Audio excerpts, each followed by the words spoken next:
देवरबा के आदत खराब बहारतिया में रोजे पी के आबत शराब बहावत शराब बहावत शराब बहा छोटे का देवरबा के आदत खराब बहारतिया में रोजे पी के आबत शराब बहा रहे भतर सखी दिहली हो रहे भतर सखी दिहली हो नहीं उनका के महाजहा मिली हो देवरे तो रहता किहली हो नहीं उनका के महाजहा मिली हो देवरे तो रहता किहली हो। राजा पटसोनी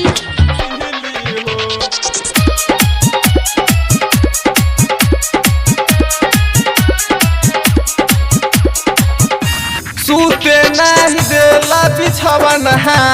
लहाते से घहाने एनोने सखी कुछ नहीं बात नहीं महाने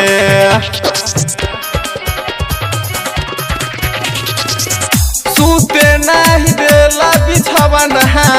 लहाते से घहाने एनोने सखी कुछ नहीं बात नहीं महाने कहला कि बड़का रस हिली हो कहला कि बड़का रस हिली हो नहीं उनका से महादिली हो देवरे तू रहता किहली हो नहीं उनका से महाजहा मिली हो देवरे तू रहता किहली हो।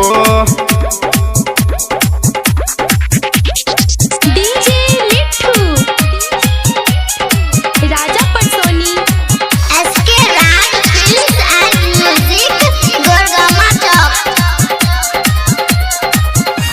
सोनू प्रकाश के है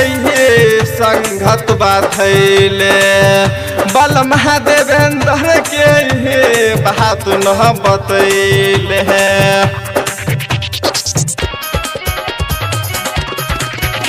सोनू प्रकाश के है संगत बाथैले बल महादेवेंद्र के है बात न बतैले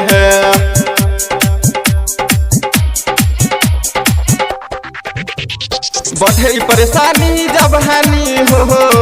बढ़े परेशानी जब हानि हो नहीं बारी के महाचिस के तिहली हो नहीं उनका से महापीली हो देवरे तू रहता किहली हो नहीं उनका से महाजहा मिली हो देवरे तू रहता किहली हो। छोटे का देवरबा के आदत खराब बहारतिया में रोजे पी के आबत शराब बहा रहे भतर सखी दिहली हो रहे भतर सखी दिहली हो नहीं उनका के महाजहा मिली हो देवरे तो रहता किहली हो महाजहा मिली हो देवरे तो रहता किहली हो।